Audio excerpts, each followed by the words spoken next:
Well, our big focus this morning, China's Victory Day parade. The leaders of China, Russia and North Korea have been photographed walking to the parade together. That is a striking image. It has been beamed onto large screens in Beijing. Xi Jinping is showing off China's military hardware at an event attended by leaders from Russia, North Korea, Iran and Myanmar. China's president appeared on the main stage and started a speech dedicated to the foreign guests as well. That speech has now concluded. Do stay with us as we bring you the latest from the military parade that's taking place in China. Vishal Vivek is joining us from the newsroom at the moment with the key takeaways as Xi Jinping wraps up his speech. Vishal, we've given to understand that Xi Jinping has addressed the huge crowd that's gathered there. Take us through the key takeaways. Yes, and in his speech he said that China would never be intimidated by any bullies and always forges ahead. These are some of the excerpts of the speech that he has just given, and central Beijing is almost a fortress right now as we speak. There are thousands of military personnel there. The military parade itself involves thousands of people. It remains to be seen how many leaders have actually made it to this huge conference, because we were expecting at least 26 big leaders from across the globe, and Kim Jong, the North Korean leader, is already there. Putin is already there.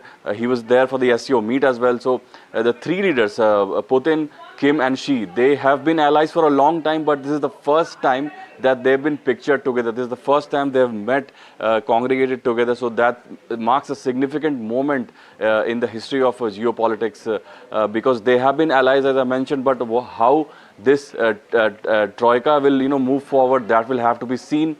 Analysts are expecting new hypersonic missiles, unmanned underwater drones and fighter jets to be on display. This is a show of China's military might, so there will be a huge display. There's no surprise in that. This is also China's moment, to show to the world that it also has a big clout on the global stage. US is not the only one which is a global power. China has a long-term strategy of projecting itself as a counter to the US, as the only power that can stand in the face of the US power. So China is sort of building up on that. So we'll have to see how this unfolds. But many powerful leaders are already there. Iranian President Masoud Pezeshkian is also there. So many big leaders are there. Even Pakistani Prime Minister are there. So we'll have to see how this unfolds. But China has been able to attract a lot of attention due to this. Also, Vishal, it seems that the US President Donald Trump is clearly aware that this parade is taking place. He has posted on Truth Social right now about it, saying, and I quote, "The big question to be answered is whether or not President Xi of China will mention the massive amount of support and blood that the United States of America gave to China in order to help it to secure its freedom from a very unfriendly foreign invader." Donald Trump has further added, "Many Americans died in China's quest for victory and glory. I hope that they are rightfully honored and remembered for their bravery and sacrifice." In fact, in his latest post on Truth Social, the US President has further added, "May President Xi and the wonderful people of China have a great and lasting day of celebration. Please give my warmest regards to Vladimir Putin and Kim Jong as you conspire against the United States of America." He signed off with President Donald J. Trump. Vishal, it seems clear that the US President is clearly irked by the presence of Vladimir Putin, Kim Jong and Xi Jinping all together. Yeah, clearly he seems to be missing out on a lot of these big congregations. We heard that on the SCO stage also he was reportedly snubbed. There was hardly any mention of him, and also when you speak about this latest post from him, it clearly shows that he is sort of feeling being missed out of this, because clearly China has invited a lot of these most powerful people on the planet, but it did not extend the same courtesy to Donald Trump. Even though they have, sort of tried to make their ties more positive than they were before, because both US and Russia were long-term, adversaries. That has sort of changed in the recent past, and even China has sort of enjoyed sort of a reprieve from the US, because it has not attracted the same amount of tariffs that India has. So it could be, assumed that Donald Trump would have expected that he would be invited, but that's clearly not the case. Even Pakistan PM is there.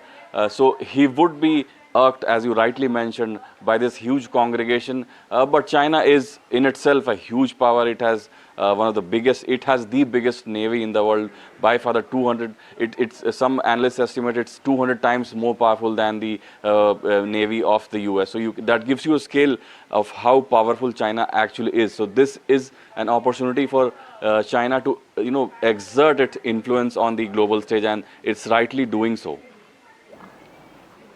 Right. Vishal, meanwhile, in terms of the snap analysis on the Xi, Putin and Kim photo, it is an image that, had it been published just a few years ago, would have been dismissed as a piece of mischievous photoshopping. Yet, the leaders of Russia and China, accompanied by the head of the pariah regime whose mission to arm his country with nuclear weapons had been opposed in the United Nations by his two companions. But dramatic shifts in the geopolitical landscape, Russia's invasion of Ukraine and, crucially, the re-election of Donald Trump have combined to bring Xi Jinping, Vladimir Putin and the North Korean leader Kim Jong together. But Vishal, just in terms of Donald Trump's latest response, while he is clearly aware that the parade is taking place, he has signed off on a bit of a odd note, right? Saying that may President Xi and the wonderful people of China have a great and lasting day of celebration, while also adding that give my warmest regards to Putin and Kim Jong as you conspire against the United States of America. Yeah, that's interesting. It's hard to imagine what he's thinking right now, because most of the posts that you mentioned it strikes a positive note.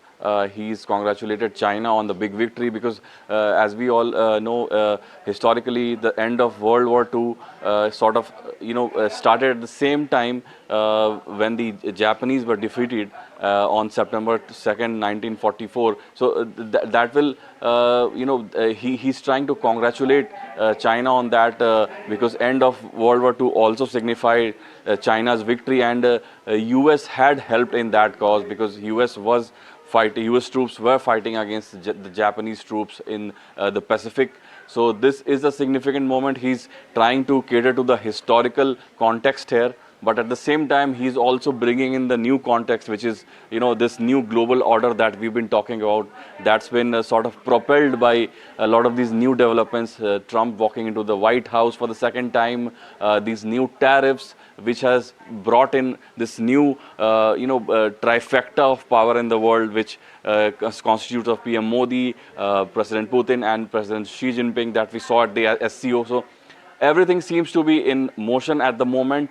He's trying to, strike a chord with all of them, but it's hard to, assume what it exactly means. But for now, it's just China's show at the moment. China is quite, as I mentioned, quite powerful, and it's showing its military might at full display right now.